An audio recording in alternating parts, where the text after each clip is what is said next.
இந்த நாளினுடைய தலைப்பு வல்லமை உள்ள தேவன். அவர் வல்லமையுள்ள தேவனாய் காணப்படுகிறார். பிரியமானவர்களே, வேதம் சொல்றது பாருங்க, இந்த வசனத்துல ஒரு மிக முக்கியமான ஒரு ரகசியம் இருக்கு. நமக்கு ஒரு பாலகன் பிறந்தார் அப்படின்னு சொன்னா, நம்ம குழந்தை பிறந்தா நம்ம நமக்கு ஒரு குழந்தை பிறந்திருக்குன்னு நம்ம சொல்ல மாட்டோம். எனக்கு ஒரு குழந்தை பிறந்திருக்குன்னு சொல்லுவோம். அப்போ இங்க நமக்கு அப்படின்னு வரும்போது ஜெனரல்ல வைக்கிறார். அவருடைய குழந்தைய எடுத்து பொதுவுல வைக்கிறார். இன்னைக்கு நம்முடைய குழந்தைய ஊழியத்துக்குள்ள வைக்கிறோமான்னு நம்ம யோசிச்சு பார்க்கணும். ஆண்டவராகிய இயேசு கிறிஸ்துவ பிதாவாகிய தேவன் நமக்கு ஒரு பாலகன் பிறந்தார்னு சொல்றாரு. நமக்கு ஒரு குமாரன் கொடுக்கப்பட்டாரு. நமக்கு அவருடைய குமாரன் நமக்காக கொடுக்கப்பட்டார்.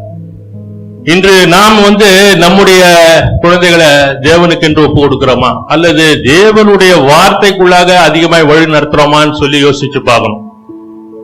குழந்தைகளை அதிகமா தேவனுக்குள்ளாய் நடத்த வேணும் பிரியமானவர்களை. இல்லைன்னு சொன்னால் அது பிற்காலத்துல பெரிய பிரச்சனைகள் ஆயிடும். ஆரம்பத்துல கண்டிச்சு நாம் வளர்க்கணும். செல்லம் கொடுத்துக்கிட்டு உக்காந்து இருந்தோம் சொன்னா பின்னால அழுகையும் பட்கடிப்பும் ஆயிடும். விளையாட்டு இல்ல, கொஞ்சம் ஜாக்கிரதையா கண்டிப்போட நம்முடைய குழந்தைகள் கர்த்தரால் அருளப்பட்ட ஈவுதான், அதுல எந்த சந்தேகமும் கிடையாது. ஆனா குழந்தைகளை கண்டிப்போட நாம் வளர்க்கணும். விட்டுட்டோம்னு சொன்னா வளர்ந்தத பிற்பாடு தோளுக்கு மிஞ்சினா தோழன் ஆயிடுவான். அதுக்கப்புறம் அவனை ஆவுன்னாக்கா அவன் வேற மாதிரி பார்ப்பான். ஆகையினால கொஞ்சம் ஜாக்கிரதையா இருக்கணும். நீ சிரேஷ்ட புத்திரன் 49:3 நீங்க படிங்க கரெக்டா. ரூபனே, நீ என் சிரேஷ்ட புத்திரன், நீ என் சத்துவமும் என் முதற் பலனுமானவன், நீ மேன்மையில் பிரதானமும் வல்லமையில் விசேஷமும் ஆனவன். ரூபனுக்கு இந்த ஆசீர்வாதம் கொடுக்கப்படுது. அதுக்கு பிற்பாடு படிச்சீங்கன்னா அது கொஞ்சம் ரொம்ப அசிங்கமா இருக்கும். ஏன்னாக்கா ரூபன் பண்ண தப்பு அது. இங்க நீங்க பாத்தீங்கன்னு சொன்னா, நீ மேன்மையில் பிரதானமும் வல்லமையில் விசேஷமான. ரூபன் பேர் வச்சா வல்லமை உள்ளவன் என்ன அர்த்தம். ஆகையினால நம்ம பேர் வைக்கும் பொழுதும் சில நேரங்களை பார்த்துதான் வைக்கணும். பாருங்க பிரியமானவர்களே, அடுத்தபடியாக எரேமியா 10:6 என்ன சொல்லுதுன்னா, எரேமியா 10:6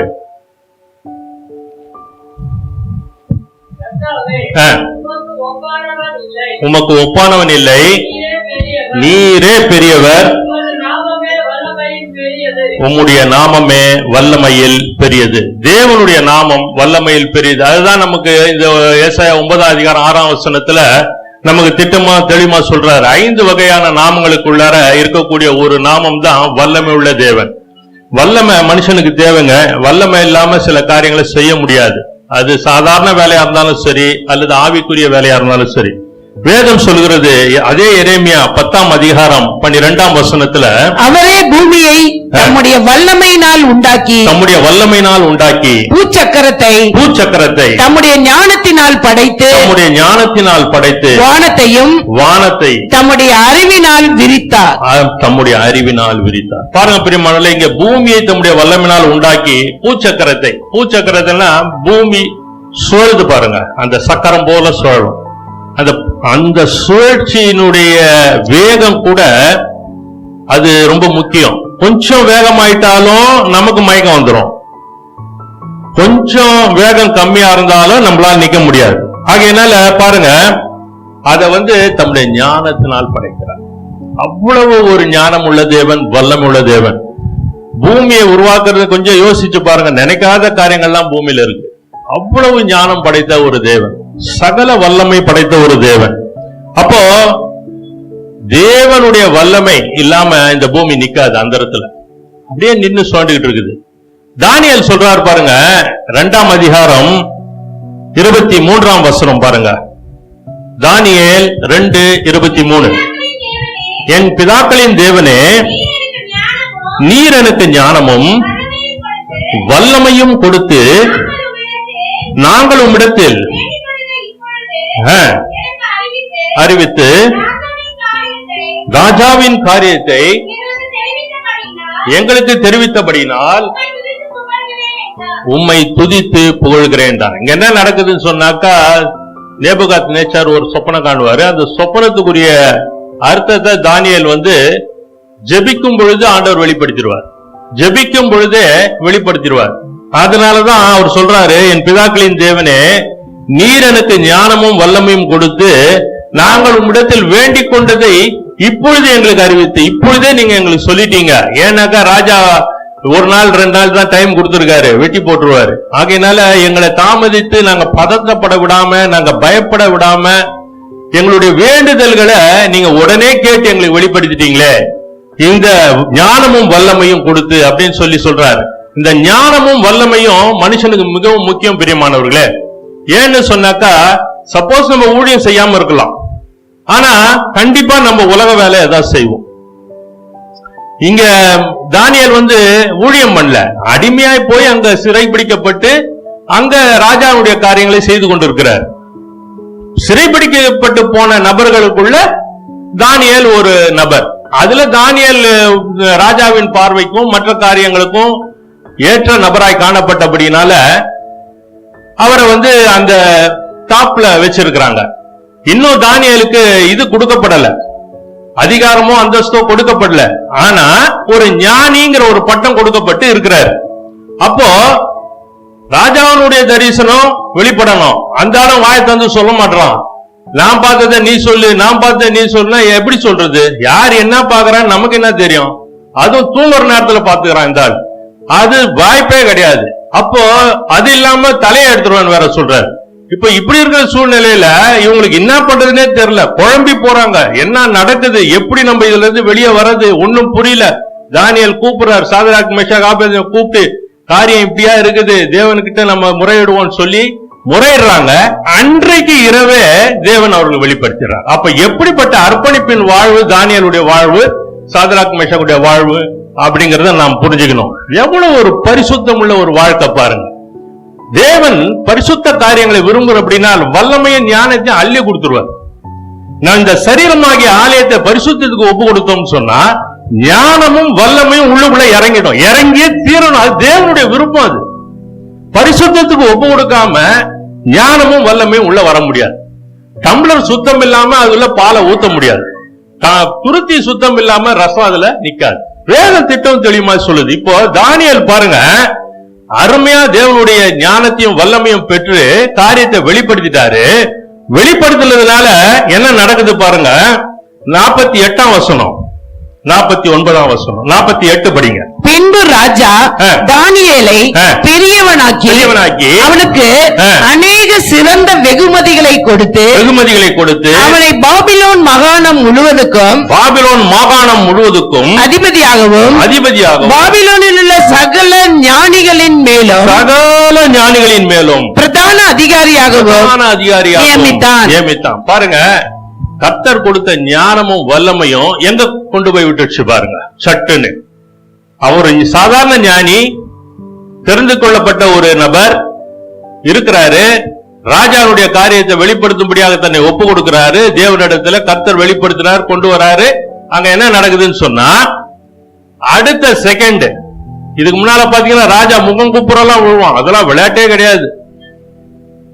ஒரு நாட்டினுடைய அதிபதி ஒரு சாதாரண அடிமையின் முன்னால முகம் குப்புற விழுந்து வணங்குறதெல்லாம் விளையாட்டே கிடையாது. அதெல்லாம் வேதத்தின் அடிப்படையில பயங்கரமா இருக்கும்.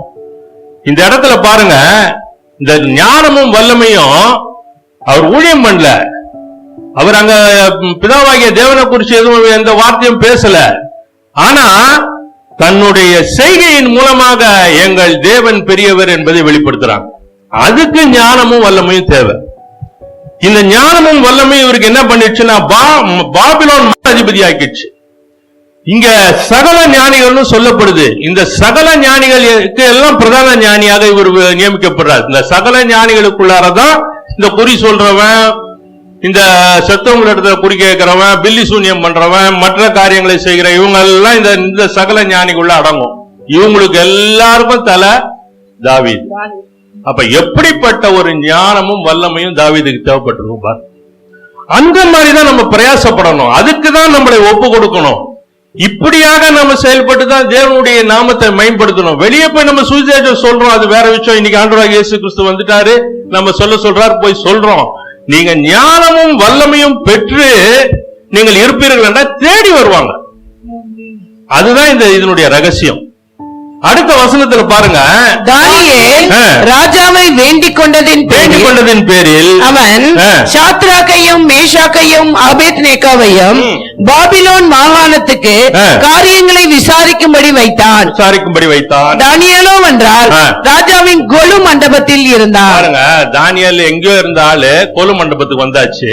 அதுக்கப்புறம் ரெக்கமெண்டேஷன், ராஜா அந்த 3 பேரை கொஞ்சம் வச்சிருங்க, முடிஞ்சு போச்சு. 3 பேரும் அந்தஸ்துக்கு வந்துட்டான்.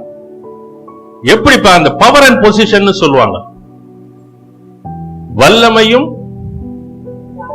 அந்தஸ்தும் அதிகாரம், பவர் அண்ட் பொசிஷன், இது ரெண்டுமே எப்படி அடைய முடியும்னா ஞானமும் வல்லமையும் நமக்கு வேணும். பிரியமானவர்கள், ஞானத்தையும் வல்லமையும் நாடுங்கள். நம்ம நேரத்தை வீணாக்குறோம், செல்போன்ல வீணாக்குறோம். இன்னைக்கு எங்கேயும் தியேட்டருக்குலாம் யாரும் போறதே கிடையாது. இன்னைக்கு தியேட்டருக்கு ஏன் போறது இல்லைன்னா, போவாங்க விட்டுட்டா போறது இல்ல. காரணம், டிக்கெட் 500 1000 வைக்கிறான். அதுக்கு பதிலா செல்போன்ல நெட்டை போட்டா 200 ரூபாய் வேலை முடிஞ்சிடும். உட்காந்துடுறாங்க, நேரத்தை வீணாக்குறாங்க. பண்ணாதீங்க, வேஸ்ட் பண்ணாதீங்க.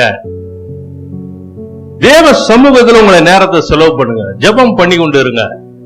நீங்க உட்கார்ந்து மைண்ட் இங்க அங்க போனா கூட கொஞ்ச நேரத்துல திருப்பி இழுத்து பிடிக்கலாம். இழுத்து பிடிங்க திருப்பியும். பழக்கப்படுத்துதல் தான். எப்படி ஒரு கராத்தே பிளாக் பெல்ட் உடனே ஒரே நாள்ல வந்துட முடியுமா? வர முடியாது. பயிற்சி, எல்லாமே பயிற்சியின் அடிப்படையில் இருக்கு. ஆகவே பாருங்க, தானியேலை குறிச்சு நீங்க படிச்சீங்கன்னா நிறைய நம்ம தெரிஞ்சுக்கலாம். அவ்வளவு தன்னுடைய வாழ்க்கையை ஒடுக்கி வாழ்ற ஒரு நபர், வாழ்க்கையில தன்னுடைய ஆசாபாசங்கள் எல்லாத்தையும் ஒடுக்கி வாழ்ந்த நபர் தான். ஆகையினால்தான் ஆண்டவர் உட்கார்ந்த நேரத்திலேயே தேவதூதன் வந்துருவான். உட்கார்ந்த நேரத்திலே பதில் கிடைச்சிரும். ஜபத்துல உட்கார்ந்ததுமே அவருக்கு பதில் கிடைக்கும். எப்படி? தேவன் விரும்புற காரியங்கள் உள்ள இருக்குது. பரிசுத்தம், நீதி, நேர்மை, நியாயம், அன்பு, சந்தோஷம், சமாதானம், நீடிய பொறுமை, தயவு, நற்குணம், சாந்தம், இச்சை அடக்கம், எல்லாத்துக்கும் பேச கீழே இருக்கிற இந்த கடைசி வார்த்தை தான் இச்சை அடக்கம். இதுல ஒரு ஆட்டம் கண்டுச்சுனாக்கா மீதி எல்லாம் கிளுகிளுன்னு கீழே விழுந்துரும். விளையாட்டே கிடையாது. ரொம்ப ஜாக்கிரதையா இருக்கணும். இங்க அதுதான் பாருங்க, மேல நினையாத நேரத்துல மேல வந்துட்டாரு. அடுத்து சொல்றாரு ரெக்கமெண்டேஷன், தங்குற இடம் ராஜாவின் கொலு மண்டபம். ராஜாவினுடைய கொலு மண்டபத்துல யார் தங்குவானா? முக்கியமானவங்க தான் தங்குவாங்க. தானியேலுக்கு அந்த இடம் கொடுக்கப்பட்டது. பாருங்க பிரியமானவர்களே, அப்போ தேவன் எப்படிப்பட்டவராய் காணப்படுகிறார் பாருங்க, வல்லமை மிகுந்த தேவன். நீதிமொழிகள் 8ஆம் அதிகாரம் 14ஆம் வசனம் என்ன சொல்லுது பாருங்க. நீதிமொழிகள் 8:14. 8:14. ஆலோசனையும் மெய்ஞானமும் என்னுடையவைகள். நானே புத்தி வல்லமை என்னுடையது. இதுல எந்த விதமான மாற்று கருத்தும் கிடையாதுங்க. நல்லா புரிஞ்சுக்கணும். 2 விதமான வல்லமைகள் இருக்கு. ஒன்னு தேவனுடைய வல்லமை, அடுத்து அந்தகாரத்தினுடைய வல்லமை. 2 வல்லமைகள் இருக்கு. நம்ம தேவனுடைய வல்லமை தான் நம்ம நாடணும். வேதம் திட்டமும் தெளிவாய் சொல்லுது, வல்லமை என்னுடையது. அதுல எந்த மாற்றமும் கிடையாது.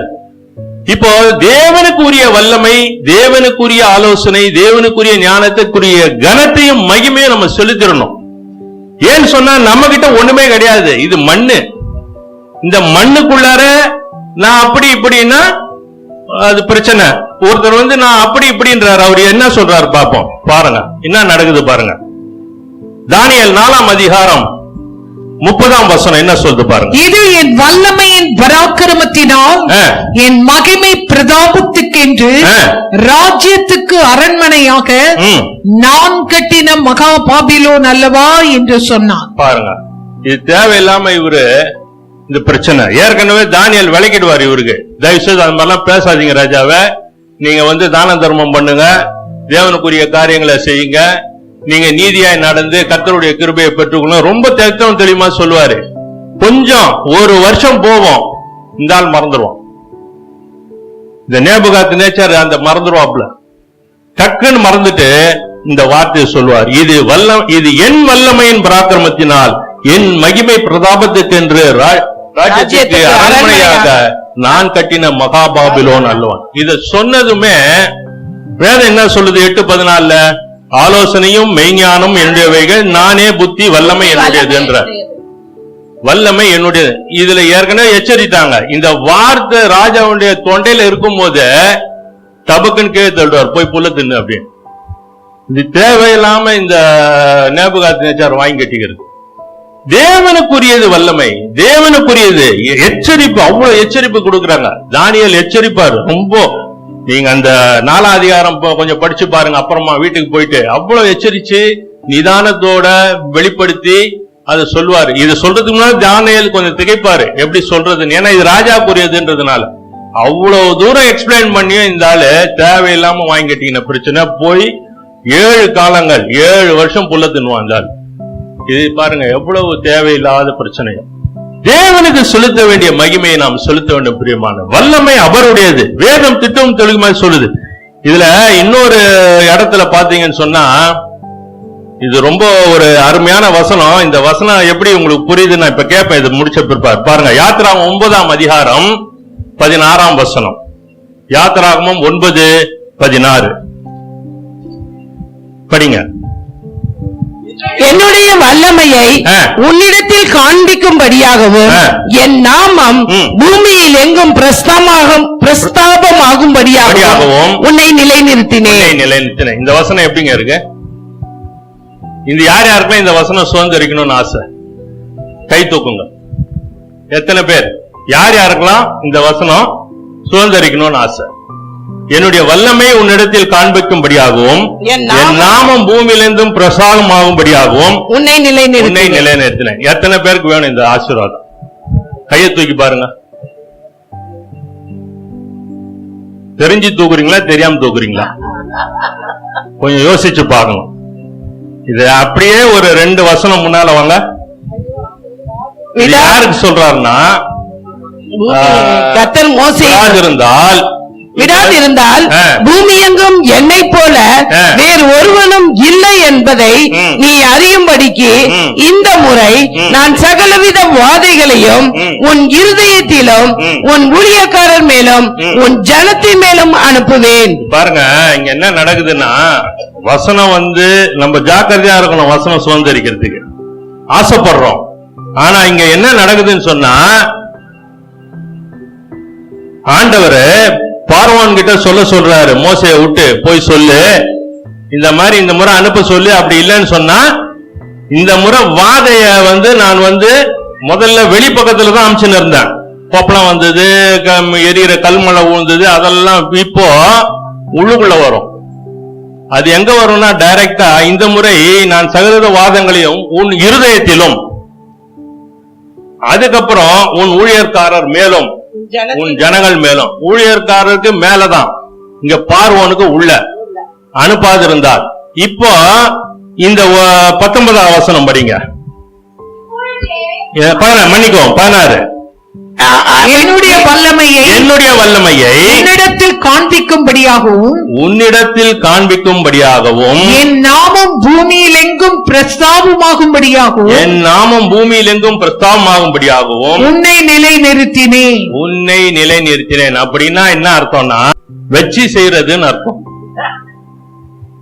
நிலை நிறுத்தினேன்னா என்ன அர்த்தம்னா, உன்னை உயிரோட வச்சிருக்கிறேன், என்னுடைய வல்லமைய உன்னிடத்துல காண்பிக்கும்படியாக என் நாமம் பூமி எங்கும் பிரஸ்தாபமாகும்படியாகவும் உன்னை வச்சு செய்ய போறேன். புரியுதுங்களா? வசனத்தை நம்ம தீர்க்கமா பார்க்கணும் உள்ள. ஆனா பாருங்க, அப்படியே நமக்கு டக்குன்னு எடுத்துக்கின்னு போற மாதிரி இருக்கும். இது அருமையாகுது, தேவன் சொல்லிட்டாரு என் வல்லமை உன்னிடத்துல காண்பிக்க. இதுதான் கள்ள உபதேசம், மாயையா கொண்டு போறது. புரியுதுங்களா? அப்படியே எப்படி ட்விஸ்ட் ஆகுது பாருங்க. இந்த ஒரு வசனத்தை எடுத்து நான் உங்களுக்கு விளக்கணும்னா நீங்க என்ன பண்ணுவீங்க? பிரமாதமா இருக்க ஆண்டவர் கொடுத்துக்கிற, இது இவ்வளவு நாள் தெரியாம போச்சு. எங்க எடுத்துன்னு போது? வாதைக்குள்ள எடுத்துன்னு போது. ஜாக்கிரதையா இருக்கணும் பிரியமானவர்களே. வசனத்தை தீர்க்கமா பார்க்கணும். என்ன கடைசி வார்த்தை என்ன சொல்லுது? நிலை நிறுத்தினேன்றாரு. உன்னை ஒரு செகண்ட்ல அப்படி சுண்டி விட்டனா தலை போயிடும். ஆனா உன்னை வச்சிருக்கிறேன், உன்னை வச்சு செய்ய போறேன் நான். அதுதான் உன்னை நிலை நிறுத்தினேன்ற. ஆகையினால பிரியமானவர்களே, அதுக்கப்புறம் நம்ம பாக்குறோம் அவன் என்னென்ன பிரச்சனை, அது ஒரு பக்கம் விட்டுருங்க. அப்போ ஜாக்கிரதையா இருக்கும். தேவனுடைய வல்லமையும் ஞானத்தையும் நம்ம நாடணும். தேவனுடைய ஞானமும் வல்லமையும் நமக்கு தேவை. Spirit of wisdom and understanding, spirit of council and mind, spirit of knowledge and fear of God. தேவனுக்கு பயப்படுற பயம் நம்மள காணப்படும். இது ரொம்ப முக்கியம். இது இருந்தாதான் நமக்கு வெளிப்பாடு கிடைக்கும். இது இருந்தாதான் நமக்கு தேவனுடைய காரியங்களை செய்ய முடியும். ஆராய்ந்து அறிந்து கொள்ளக்கூடிய கிருபை நமக்கு கிடைக்கும். இததான் நம்ம நாடணும். இதை விட்டுட்டு நம்ம வெறுமனே சாதாரண ஜெபம், அது கடந்து வந்துட்டோம். நம்ம இன்னும் கிறிஸ்து இப்ப வர போறாருங்க. இன்னும் சாதாரண ஜெபம் பண்ணிட்டு இருந்தோம்னா வேலைக்கு ஆகாது, நம்ம இழந்துருவோம். அதுவும் ஒரு வகையான ஏமாற்றுதல் தான். தேவன் வல்லமுள்ளவராக இறங்கி வந்திருக்காரு பாருங்க பிரியமானவர்களே. இப்ப என்ன நடக்குதுன்னு சொன்னா 2 நாளாகமம் 6ஆம் அதிகாரம் 41ஆம் வசனம் என்ன சொல்லுது பாருங்க. இங்க சாலமோன் தேவனாகிய கர்த்தாவே, உம்முடைய தாபர ஸ்தலத்திற்கு தேவரீர் உமது வல்லமை விளங்கும் பெட்டியுடன் எழுந்தருளும். தேவனாகிய கர்த்தாவே, உமது ஆசாரியர் ரட்சிப்பை தரித்து உம்முடைய பரிசுத்தவான்கள் நன்மையிலே மகிழ்வார்களாக. பாருங்க, ரட்சிப்பை தரித்து கொள்ளணும் கேட்கிறார். யார் கேட்கிறார்? சாலமோன் தன்னுடைய ஜெபத்துல கேட்கிறார். இது சாலமோன் ஜெபிக்கும் பொழுது இது கடைசியா வரும். இது 41, 42 அந்த மாதிரி வரும். இப்ப என்ன நடக்குதுன்னா, சாலமோனுடைய ஜெபத்துல கேட்கிறாரு, உம்முடைய தாபர ஸ்தலத்திற்கு தேவரீர் உமது வல்லமை விளங்கும் பெட்டியுடன் எழுந்தருளும். வல்லமை உள்ள பெட்டியுடன் எழுந்தருளும்னு கேட்கிறார். இது கேட்டுட்டாரா? இப்போ என்ன நடக்குதுன்னு சொன்னா, சங்கீதம் 32:8 என்ன சொல்லுது பாருங்க. கர்த்தர் நல்லவர் என்பதை நான் உனக்கு போதித்து நீ நடக்க வேண்டிய வழியை உனக்கு காட்டுவேன். 132:8 132:8 சங்கீதம்.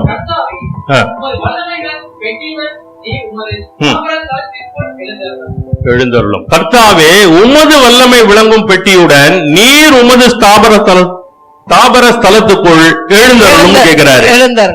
அங்க என்ன கேட்கிறாரு? உம்முடைய வல்லமை விளங்கும் பெட்டியுடன் எழுந்தருளும் கேட்கிறாரு. இங்க உம்முடைய வல்லமை விளங்கும் பெட்டியுடன் நீ தாபர ஸ்தலத்துக்குள் எழுந்தருளும் கேட்கிறாங்க. இங்க 2 பேருமே என்ன விரும்புறாங்கன்னா, தேவன் உயிரோட வரணும்னு கேட்கிறாங்க.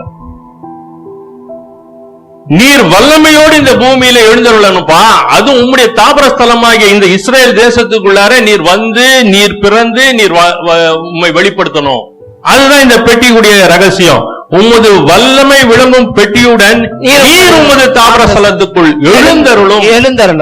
நீரே எழுந்தருளும், நீரே வாரும் அர்த்தம் அதுக்கு. ஏன்னா இந்த பெட்டியை தூக்கும் போதுதான் தேவன் முன்னால போவார். இப்ப முன்னால போய்கிட்டு இருக்கிற தேவனை இவங்க என்ன சொல்றாங்கன்னா, நீரே வாரும், நீரே எழுந்தருளும், நீரே இந்த தாபர ஸ்தலத்துக்குள்ள எழுந்தருளும். இந்த எங்களுடைய தேசமாகிய இந்த இஸ்ரவேல் தேசத்துல நீர் பிறந்து வாரும்னு சொல்லி கெஞ்சி கேட்கிறாங்க. சாலமோனும் கேட்கிறாரு, சாலமோனுடைய அப்பாவாகிய தாவீதும் கேட்கிறார். 2 பேருக்குள்ளார இருக்கக்கூடிய ஒத்துமை பாருங்க. 2 ஞானமும் எப்படி ஒத்து போகுது. இங்க வேதம் என்ன சொல்லுது பாருங்க. எபிரேயர் 9ஆம் அதிகாரம் 4ஆம் வசனத்துல, எபிரேயர் 9:4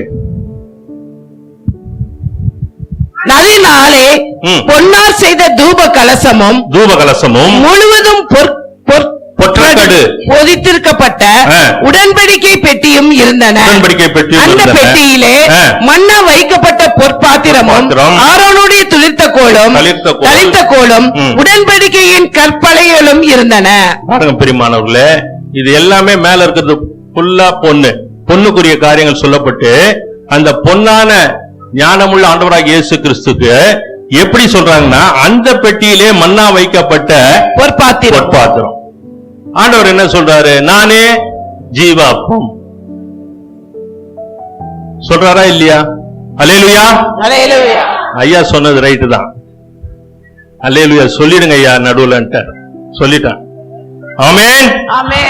பாருங்க, அந்த பெட்டியில மன்னாவாகிய கிறிஸ்து, அதுக்கப்புறம் ஆரோனுடைய தளிர்த்த கோல் எதங்க வெளிப்படுத்துது?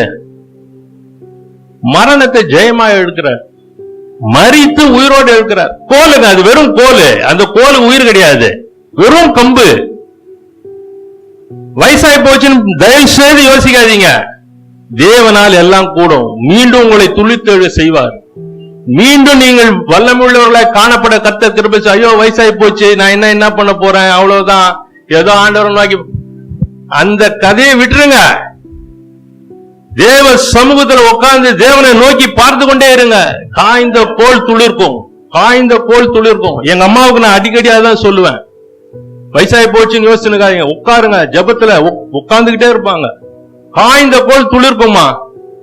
ஆவியிலே நீங்கள் மேலோங்கும் பொழுது மக்கள் உங்களை தேடி வரும்படியாக கர்த்தர் செய்வார். அல்லது ஆவியிலே பயணம் செய்து தேவ மக்களுக்கு நீங்கள் தேவையான காரியங்களை சந்திக்கும்படி செய்வார். ஆகவே வயசாகி போச்சுன்னு யோசிக்கவே யோசிக்காது. ஒவ்வொரு முறை சொல்லும் போது உற்சாகப்படுவாங்க. அதனால பாருங்க பிரியமானவர்களே, இங்க என்ன நடக்குதுன்னா, ஆரோனுடைய தளிர்த்த கோல் அது உயிர் பெறுறது. உடன்படிக்கையின் கற்பனையாக தேவனுடைய வார்த்தையாகிய கிறிஸ்து எப்படி வெளிப்படுறார், இததான் இவங்க கேட்கிறாங்க. 2 நாளாகமும் 6ஆம் அதிகாரம் 41 சரி, சங்கீதம் 132:8 சரி, எழுந்திரணும் ஆண்டவரே, எழுந்திரணும் அப்படியே நிறுத்திக்கிறாங்க. மேற்கொண்டு சொல்ல அவங்களுக்கு தெரியல. ஆனா தேவனே நேருக்கு வந்துடணும்னு எதிர்ப்பாங்க. இந்த கிருபை நமக்கு தான் கிடைச்சிருக்கு. பாருங்க பிரியமானவர்களே, எப்படிப்பட்ட ஒரு கிருபை பாருங்க. இந்த பெட்டிக்குள்ள இருக்கக்கூடிய அனைத்து ஆண்டவராகிய இயேசு கிறிஸ்துவுக்கு சொந்தமாகும். இப்படி இருக்கக்கூடிய சூழ்நிலையில இப்ப பாருங்க, இன்னும் அருமையா சேலஞ்சுங்க போது பாருங்க. ஓசியா புஸ்தகத்துல பாருங்க, 13ஆம் அதிகாரம் 14ஆம் வசனம். நிறைய கம்மி பண்ணிட்டேன், ஏன்னா நேரம் எனக்கு இல்லாதனால நிறைய காரியங்கள் சுருக்கிட்டேன். அதை சுருக்கி கூட இன்னும் போய்கிட்டு இருக்குது. தயவு செய்து கொஞ்சம் வேகமா வாங்க. கம்ப்யூட்டர் 13:14. நான் பாதாளத்தின் வல்லமைக்கு நீங்களாக்கி மீட்டேன். அவர்களை மரணத்துக்கு நீங்களாக்கி, பாவத்தின் சம்பளமாகிய மரணம், அந்த மரணத்துக்கு நீங்களாக்கி. அது என்ன நீங்களாக்குறாருன்னா, அடுத்த வசனத்துல சொல்றாரு, உன் வாதம் எங்கப்பா, நோய் நொடி எங்க, உன் சிற்றின்பம் எங்க, உன்னுடைய கள்ள உபதேசம் எங்க, உன்னுடைய கீழ்த்தரமான காரியங்கள் எங்க, இந்த வாதைகள்லாம் எங்க கேக்குறாரு ஆண்டவர். இத சொல்லிட்டு இதெல்லாம் வச்சுக்கிட்டு நீ உன் பாதாளமே நீ சங்காரம் பண்ற, என் ஜனத்தை நீ அறிவில்லாமல் ஆக்குற. என் ஜனம் அறிவில்லாமல் சங்காரம் ஆகிறதுன்னு வேதம் சொல்லுது. என் ஜனத்தை அறிவை எடுத்துட்டு அவங்களுக்கு தேவையில்லாத புத்தி மாறாட்டத்தையும் புத்தி மயக்கத்தையும் தேவையில்லாத காரியங்களையும் கொடுத்து அவங்கள நீ சங்காரம் பண்ணின்னு இருக்கிற. மரணமே உன் கூர் எங்கே, பாதாளமே உன் ஜெயம் எங்கேன்னு சொல்லி ஆண்டவர் சொல்றாரு. உன் சங்காரம் எங்கேன்னு கேட்டுட்டாரா? இப்ப இந்த அனைத்து காரியங்களுக்கும் யார் எதிர்த்து நிக்கிறா? யார் ஏத்து நிக்கிறா? ஆண்டவராகிய இயேசு கிறிஸ்து அனுப்பிட்டாரா? இப்ப இங்க கீழே இந்த வசனம் பாருங்க, மனம் மாறுதல் என் கண்களுக்கு மறைவானத. ஆண்டவருடைய முதல் உபதேசம் என்னங்க? மனம் திரும்புங்கள். லூக்கா 4ஆம் அதிகாரத்துல வரும். முடிச்சதுமே கீழே போனதும் மனம் திரும்புங்கள் பட்டணத்துக்குள்ளார. மனம் திரும்புங்கள், பரலோக ராஜ்யம் சமீபமா இருக்கு. ஆனா ஆண்டவர் இங்க என்ன சொல்றாரு? மனம் மாறுதல் என் கண்களுக்கு. இங்க இந்த மனம் மாறுதல் என்னன்னா, எப்படி வச்சு செய்யறாரு பாருங்க. பிசாசு கெஞ்சிரான், கெஞ்ச போறான்னு தெரிஞ்சிச்சு. நீ மனம் மாறினா கூட நான் மாற மாட்டேன்டா அப்படின்ட்டு. என் கண்ணு மறைஞ்சிரும், என் கண்ணு உன்னுடைய மனம் மாற்றத்துக்கு மறைவானதா இருக்கும், நான் பார்க்க மாட்டேன், கண்ணை மூடின்னு போயினே இருப்பேன்றாரு. கெஞ்ச போறான் அவன். வேத வசனம் பாருங்க, எங்க இருந்து கொண்டு வந்து எந்த இடத்துல நிறுத்தி எப்படிப்பட்ட ஒரு வல்லமுள்ள தேவனை நமக்காக பிறக்கும்படி செய்ய போறேன் பண்ண போறேன்றதை வெளிப்படுத்திட்டு இருக்கிறாரு. நீ இதெல்லாம் வச்சிருந்தா நீ ஆட்டம் ஆடிட்டு இருக்க. பாதாளத்தின் வல்லமை, மரணத்தை கூறு, அடுத்து உன் வாதைகள், தேவையில்லாத பாவ காரியங்கள், சிற்றின்ப செயல்கள், இதெல்லாம் ஒன்னில்லாம ஆக போறேன். பாதாளமே நீ இனி சங்காரம் பண்ண முடியாது. நான் ஒரே நபரை அனுப்பி, என் வார்த்தையாகிய என் மகன் ஆண்டவராகிய இயேசு கிறிஸ்துவை அனுப்பி அவர் சிந்துகிற ரத்தத்தின் மூலமாக அனைத்தையும் நான் ஒழிக்க போறேன்ட்டார். இப்ப நீ மனம் மாறுதல், நீ மனம் மாறினாலும், விழுந்து போன தேவதூதனாகிய நீ மனம் மாறினாலும் ஏன் கண்ணுக்கு மறைவாகுதுப்பா, நான் ஒண்ணும் பண்ண முடியாது. பாருங்க பிரியமானவர்களே, எப்படிப்பட்ட ஒரு வசனம் பாருங்க. அப்படியே ஆண்டவர் வழி வழி வழியா பகுத்து பகுத்து பகுத்து கொண்டு வந்து, இப்ப பாருங்க மத்தேயு எழுதின சுவிசேஷம் 1ஆம் அதிகாரம் 21ஆம் வசனம் என்ன சொல்றது பாருங்க.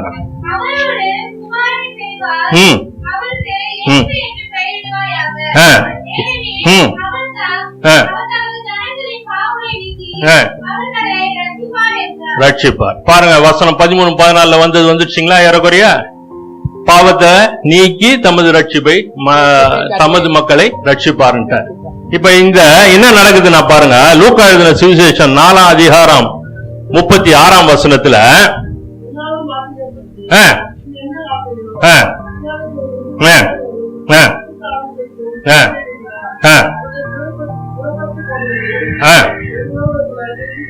பேசிக் கொண்டார்கள்.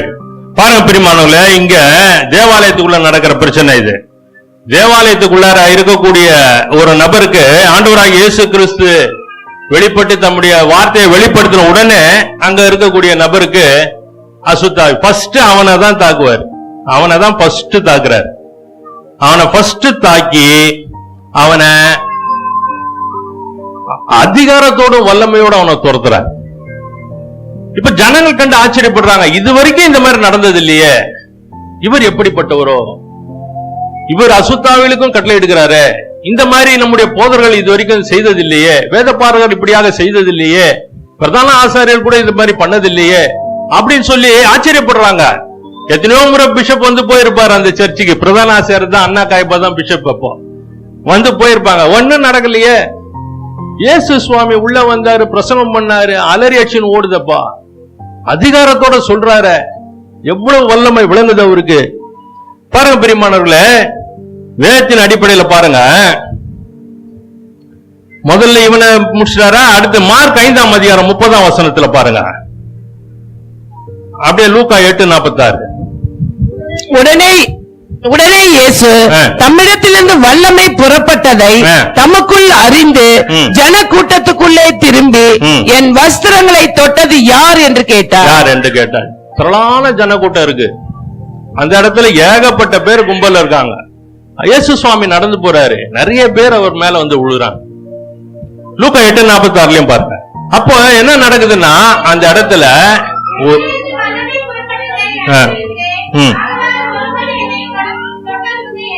தொட்டது உண்டு என்றார். இப்ப பேதருக்கு பெரிய கன்ஃபியூஷன் ஆயிடுச்சு. என்ன ஆண்டவரே, ஏகப்பட்ட பேர் இருக்கிறாங்க, இந்த இடத்துல வந்து சொல்றீங்களே அப்படின்னு கேக்குறாரு. ஆனா இயேசு சுவாமிக்கு தெரியுது அந்த, அதாவது நீங்க பாத்தீங்கன்னா இந்த ஒரு வசனத்துல அருமையா இருக்கும்.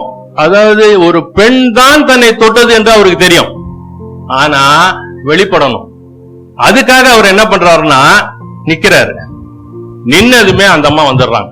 வந்து நான் தான் முதல்ல பாத்தீங்கன்னா இயேசு சுவாமியினுடைய வஸ்திரத்தை தொட்டா சுகம் கிடைக்கும்ன்ற அந்த விசுவாச நம்பிக்கையை கொண்டு வந்தது ஒரு பெண்ணு தான். அந்த அம்மா தான். எவ்வளவு பேர் கூட போறாங்க, நிறைய பேர் இருப்பாங்க பாத்தீங்கன்னாக்கா, பிணியாளிகள் ஏகப்பட்ட பேர் இருக்காங்க. ஒவ்வொருத்தரும் தொட்டா போதும், ஆனா அவங்களுக்கு அந்த விசுவாசமும் அந்த எண்ணமும் உள்ள வரல. உங்களுக்கு நீங்க பாத்தீங்கன்னா பரிசுத்த ஆவியானவர் தான் இந்த ஆலோசனையே கொடுக்கணும். இப்ப இந்த அம்மாக்கு ஏகப்பட்ட பிரச்சனை, வேதம் சொல்லுது எல்லாத்தையும் இழந்துட்டாங்க, செல்வங்களும் எல்லாம் போயிடுச்சு, வேற வழியில கடைசி நேரம் என்ன பண்றது, என்னென்னமோ செய்யறாரு, பக்கத்திலும் போக முடியல, எப்படின்னா எக்கி இந்த வசதியா புடிச்சு பார்ப்போம். இந்த விசுவாசத்தை கொண்டு வந்து இந்த ஸ்திரீ. அதனால பாருங்க பிரியமானவர்களே, அந்த அம்மா அவங்களுடைய விசுவாசம் அவங்களை ரட்சித்தது. தேவனுடைய வல்லமை, என்னிலிருந்து வல்லமை புறப்பட்டதை அறிந்தேன்றார். அப்போ எப்படிப்பட்ட அந்த சரீரம் பிதாவோடு ஐக்கியமா இருந்திருக்கிறோம்ன்றதுதான் அதனுடைய விளக்கம், அதனுடைய உள்கருத்து. இந்த சரீரம் மண்ணோட ஒட்டிக்கிட்டு இருந்ததுன்னு வச்சீங்க, அது வார்த்தையில தான் உயிர்ப்பிக்கப்படணும், வேற எதுலையுமே உயிர்ப்பிக்கப்பட முடியாது. 119 சங்கீதத்தில் இருக்கு, ஆண்டவரே என் ஆத்மா மண்ணோடு ஒட்டி கொண்டு இருக்கிறது, இதை நம்முடைய வார்த்தைகளால் என்னை உயிர்ப்பியும்னு சொல்றாரு சங்கீதக்காரன். எதுக்குன்னு சொல்றாருன்னா, வார்த்தை உயிர் பெற்று இருக்கும் பொழுது சரீரத்துல வல்லமை புறப்பட்டு செல்வதையும், வல்லமை உள்ளுக்குள்ள வந்து இறங்குவதும், அபிஷேகம் நமக்குள்ள இறங்குவதும், அபிஷேகம் மற்றவர்களுக்கு நம்ம மூலியமா போவதும் உணரலாம். அந்த அளவுக்கு இந்த சரீரம் ஆயத்தமாயிடும். அததான் தேவன் ஒரு எடுத்து சொல்றாரு, வல்லமை என்னிலிருந்து புறப்பட்டதை நான் அறிந்திருக்கிறேன்.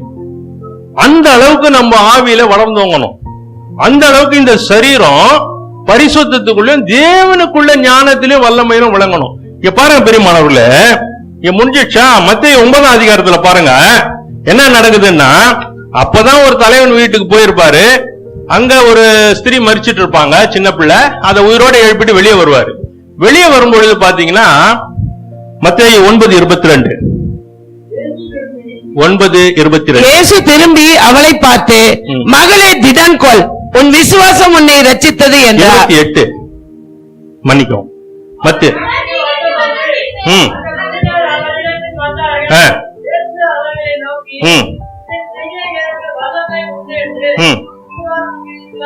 கேட்டார்.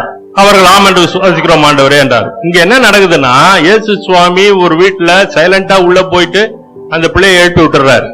எழுப்பி விட்டுட்டு அவர் வரும்பொழுது 2 குருடர்கள் அவரை பின்தொடர்றாங்க. அவங்க செய்தியை கேட்கிறாங்க, காதை தீவிரமா வைக்கிறாங்க.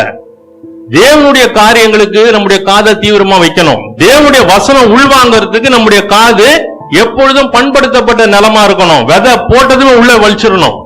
விதை போட்டு வெளியே வச்சா காதுல வந்து பிசாசு எடுத்துன்னு போயிடும். வேற எதுனா ஒரு சினிமா பாட்டு வந்து உட்காரும், இல்லைனாக்கா தேவையில்லாத டயலாக் வரும். ஆகையினால ஜாக்கிரதையா இருக்கும் பிரியமான. இங்க பாருங்க, இவங்க குருடர்கள் தான், கண்ணு கிடையாது.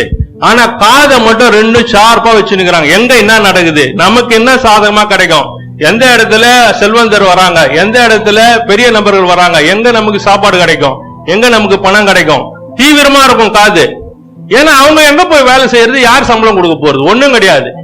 1:4-16-11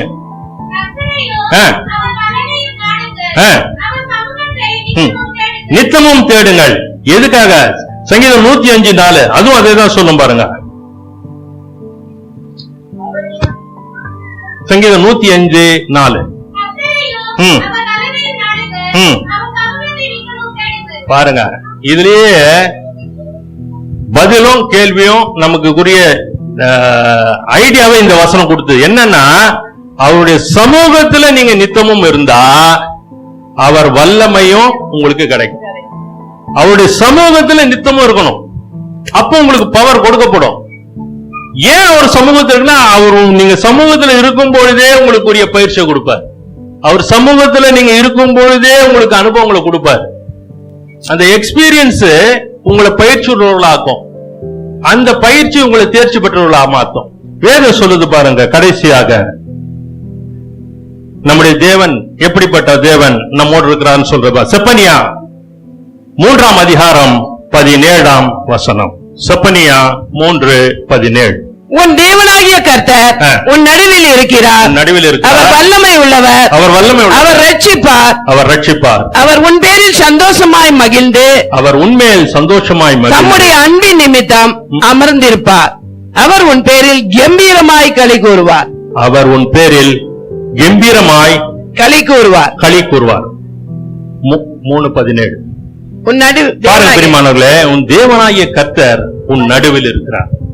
இப்போ எப்படிப்பட்ட தேவன் நம்ம மத்தியில வந்துட்டார் பாருங்க. உடன்படிக்கை பெட்டியில இருந்த தேவன் எப்படிப்பட்ட ஜெயம் எடுத்து இன்றைக்கு பிதாவாகிய தேவன் அவரை நம் மத்தியில நம் நடுவில் இருக்கும்படியா கொண்டு வந்துட்டார். அவர் வல்லமுள்ளவரா இருக்கிறார். அவர் நம்மளை ரட்சிக்கிறார். அவர் உன் பேரில் சந்தோஷமாய் மகிழ்ந்து தம்முடைய அன்பின் நிமித்தம் அமர்ந்திருப்பார். நமக்குள்ள அமர்ந்திருப்பார்னு வேதம் சொல்லுது. அவர் உன் பேரில் கம்பீரமாய் களி கூறும். பிரியமானவர்களே, இதற்காகத்தான் நம்ம இந்த கிறிஸ்துமஸ் காலங்களை கொண்டாடுறோம். இதற்காக தான் கிறிஸ்துவை நாம் ஏற்றுக்கொண்டு இருக்கிறோம். எப்படிப்பட்ட ஒரு தேவன், வானத்தையும் பூமியும் அண்ட சராசரங்களையும் 7 லோகங்களையும் படைத்து அவைகளின் மீது அரசாட்சி செய்து ஜெயமெடுத்து மரணத்தை வென்ற தேவன் இன்றைக்கு நம் மத்தியிலே நம் நடுவிலே வந்து தங்குவதற்கு வாசமா இருக்காங்க. அப்படிப்பட்ட ஒரு வல்லமுள்ள தேவனை நாம் பெற்றிருப்பது எவ்வளவு பெரிய கிருபை. கர்த்தருக்கு மகிமை உண்டாவதாக. கர்த்தர் நம்மை ஆசீர்வதித்து நடத்துவாராக.